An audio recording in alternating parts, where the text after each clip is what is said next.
completely destroyed fighters on the feet. He single-handedly put the ground and pound technique on godlike status, and even survived an insane mid-air suplex that would have literally ended anyone else's life, and then turned it around to win via a vicious Kimura. For over a decade, Fedor Emelianenko reigned supreme in Pride FC's heavyweight division, cementing his legacy as the greatest mixed martial artist of all time. I'm Jin from Beyond the Octagon, and join me as we dive into who I believe is the absolute greatest fighter in the world of MMA, the one and only Fedor Emelianenko. Fedor is a fast athlete. He's explosive.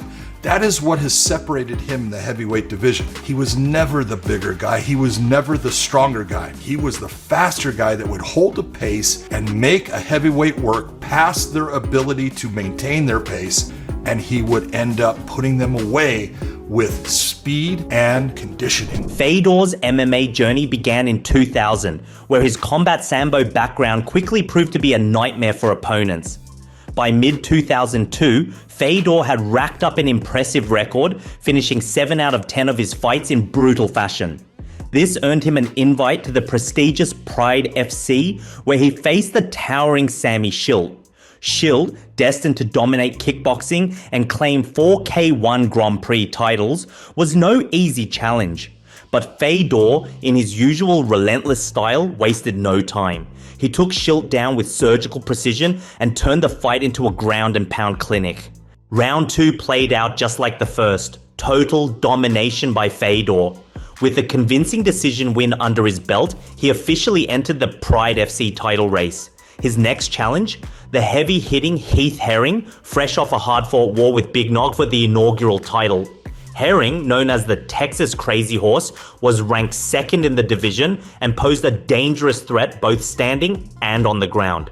But Fedor wasted no time. He floored Herring almost instantly, and what followed was pure chaos. The ensuing storm of ground strikes redefined what it meant to dominate an opponent on the mat. Herring was trapped, taking a relentless barrage of blows with nowhere to go. Fans were practically ready to pick up what was left of the Texan after the carnage. Fortunately for Herring, the doctors stepped in, halting the punishment and preserving his career. Fedor's ground and pound clinic not only secured him a massive win, but also earned him a shot at the heavyweight crown. In March 2003, the last emperor faced his toughest test yet, Antonio Rodrigo Nogueira. At the time, Minotauro had been the reigning Pride heavyweight champ for 2 years, boasting an incredible 6 submission victories in 7 fights, solidifying his status as a Brazilian jiu-jitsu legend. Nothing seemed capable of stopping Minotauro, not even the monstrous Bob Sapp, who was slammed headfirst into the canvas only to witness one of Minotauro's legendary comebacks. Despite Minotauro's guard being as dangerous as a pit of vipers, Fedor turned out to be the mongoose, quick and deadly. He took Minotauro down on his own terms, driving him into the mat with relentless force. Throughout the fight, Fedor navigated countless threats, escaping submissions with cat-like reflexes while dishing out brutal punishment.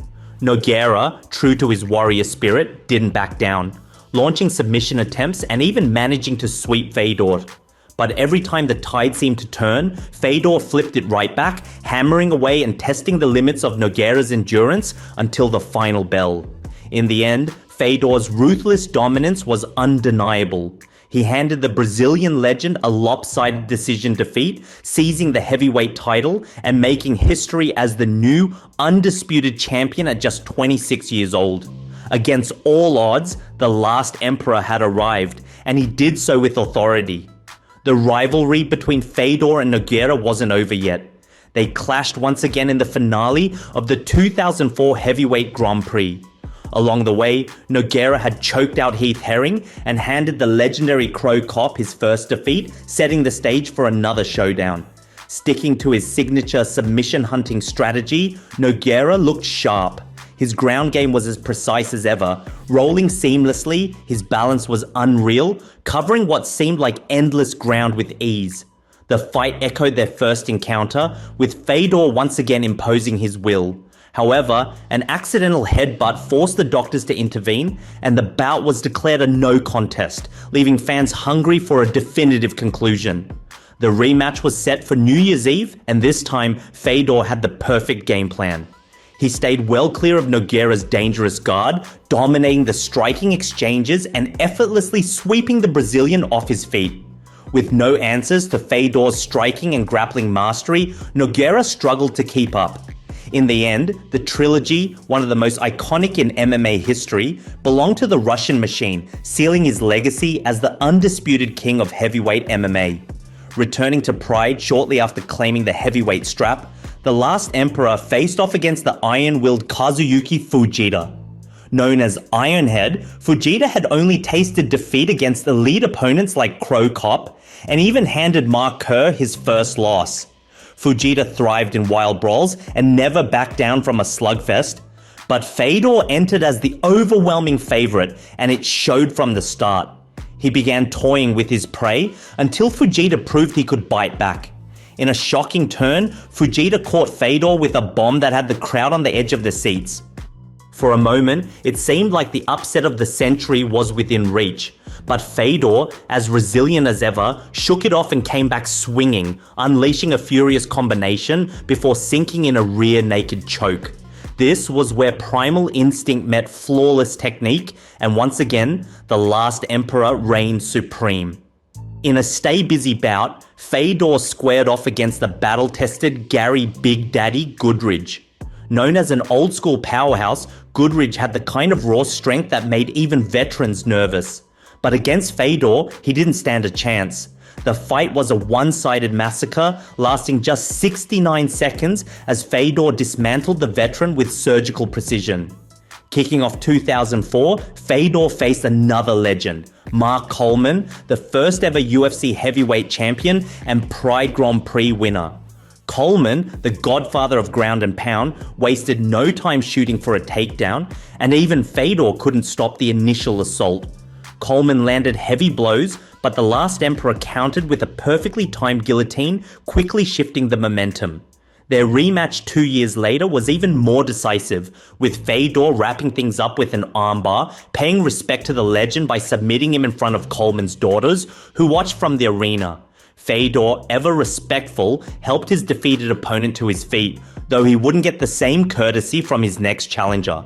In August 2005, the legendary Cro Cop was chomping at the bit for a shot at the last emperor. Fresh off a brutal knockout win over Fedor's own brother Alexander, Cro Cop was a fearsome presence, his infamous left kick having haunted K1 since the 90s. When he transitioned to MMA, he quickly became the most terrifying knockout artist in the sport. A showdown with Fedor was anticipated the year before, but Kevin Randleman derailed those plans, though Fedor eventually took care of Randleman with his usual calm dominance. Finally, the high-stakes clash between Fedor and Cro Cop began. Fedor opened the fight with sharp combinations and skillful checks, showing why he was the man to beat. Midway through the first round, Fedor made a rare error, barely surviving a thunderous kick from the Croatian. But his instincts took over as he dragged Cro Cop to the canvas, controlling him until the end of the round. In the second, Cro Cop began to unravel, his attacks sporadic, his defense faltering. Fedor peppered him with strikes, though the Croatian fought back in bursts. Despite Fedor's dominance, he couldn't land the finishing blow. What resulted was a grueling war that captivated the 35,000 fans in attendance. The bout became an instant classic, solidifying its place in MMA history as one of the greatest battles ever witnessed. Then, on New Year's Eve 2005, the generously sized Brazilian Zuluzinho stepped into the ring against Fedor. The fight was over in a flash. Just 30 seconds in, Fedor landed a brutal shot that split the giant's chin, creating yet another highlight reel knockout that continues to rack up views. Exactly 1 year later, Fedor faced Mark Hunt, a man determined to douse the fire in the last emperor's eyes. After securing an easy takedown, Fedor went for an armbar, but Hunt managed to grab hold of an Americana, briefly threatening an upset. But Hunt's ambitions collided with the limits of reality as Fedor reversed the situation and sealed yet another victory. As Pride FC crumbled in 2007, Fedor kept his New Year's tradition of fighting giants alive. That year, he faced the towering Korean Hongman Choi. Despite Choi's height and reach, Fedor locked in a quick armbar, once again proving that size and power were no match for his skill and precision. In 2008, the Last Emperor signed with the American promotion Affliction, where he made an unforgettable debut by dismantling former UFC champion Tim Sylvia. Sylvia, who had fought for the UFC title just 5 months prior, was annihilated in a mere 36 seconds. The newly minted title went back to Russia, and soon after, in January 2009, another former UFC king, Andrei Arlovski, stepped up to challenge him. Arlovski, having left the UFC for a bigger paycheck, was riding a 5-fight win streak, 4 of them by knockout. The build-up was tense, with both fighters trading careful strikes. Just as Arlovski seemed to find his rhythm, Fedor unleashed a crushing counterpunch that left the Belarusian stiff on the canvas, staring into the void. Little did Arlovski know, this was only the beginning of the brutal KO losses his chin would endure in the coming years. Unable to reach a deal with the UFC, Fedor transitioned to Strikeforce, bringing his legendary 27-fight unbeaten streak with him. In November of 2009, he faced Brett Rogers, a rising star whose record boasted 10 knockout wins, including a shocking upset over Arlovski. Fedor wasted no time coming out aggressively, but Rogers managed to break his nose in the first round, finishing the round strong. In round 2, Rogers attempted to capitalize by incorporating cage wrestling, an unfamiliar tactic for Fedor. But once the fight moved to the center of the cage, Rogers made a fatal mistake. He chose to strike with the Russian. Playing Russian roulette against Fedor, Rogers caught the bullet. Fedor's signature right hand ended the fight, but for the first time, the cracks were beginning to show. The aging emperor was no longer invincible, a fact that would become painfully clear in his next bout against Fabricio Verdum. In what was considered one of the biggest upsets in MMA history, Fedor rushed for a finish and dove headfirst into Verdum's deadly triangle choke. For the first time in years, the Last Emperor had been defeated, losing his mojo in the process. This was followed by 2 more losses, signaling a steep decline for the once dominant champion. With retirement looming, Fedor staged a comeback on home soil in October 2011, where he faced the American grappling specialist Jeff Monson. Dubbed the Snowman, Monson was systematically melted over the course of 15 minutes as Fedor cruised to a dominant decision victory, offering a glimpse of his old self one last time. A month later, the once promising Satoshi Ishii was dispatched with ease. But it was in June 2012 that an old-school veteran, Pedro Hizo, joined the mix.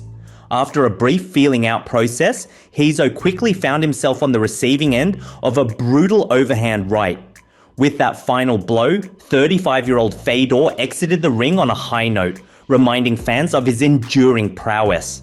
Despite having secured his legacy and financial future, Fedor surprised everyone by making a comeback in 2015, annihilating a little-known opponent.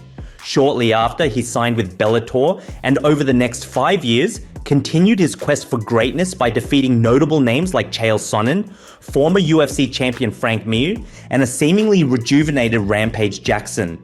However, the Last Emperor also faced adversity, experiencing a couple of KO losses along the way. In October 2021, Fedor squared off against Timothy Johnson, who had recently delivered a Knockout of the Year candidate by folding Matt Mitrione against the cage. Headlining Bellator's first event in Russia, Fedor showcased his skills, landing a counter left before unleashing a blistering 3-punch combo that brought tears of nostalgia to old-school fans. At 45 years old, he demonstrated that he could still go toe-to-toe with the best, proving that his heavy hand spoke louder than words. Though Fedor never fought in the UFC, he had amassed a remarkable resume, defeating a host of champions from the Ultimate promotion. As he prepared for his final bout, set to be for the Bellator heavyweight title, one thing was clear. Regardless of the outcome, the Last Emperor's legacy in martial arts was already etched in stone. And there you have it, Fedor Emelianenko, a legend whose name resonates through the annals of MMA history. From his meteoric rise in Pride FC to his unforgettable comebacks, Fedor has set the standard for greatness in the cage. No debate needed. If you loved reliving these iconic moments, smash that like button and hit subscribe, and I'll catch you in the next one.